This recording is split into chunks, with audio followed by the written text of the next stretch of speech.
மதுராந்தகம் அருகே தமிழக வெற்றிக் கழகம் சார்பில் சமத்துவ பொங்கல் விழா வெகு விமர்சையாக நடைபெற்றது.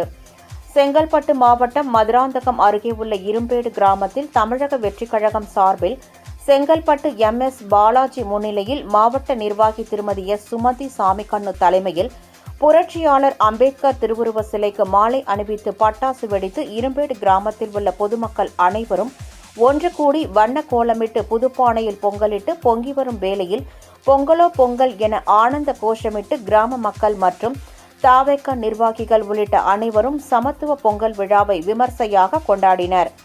இதனைத் தொடர்ந்து 1000த்திற்கும் மேற்பட்ட கிராம மக்களுக்கு வேஷ்டி சேலை, தினசரி நாள்காட்டி உள்ளிட்ட நலத்திட்ட உதவிகள் வழங்கப்பட்டது.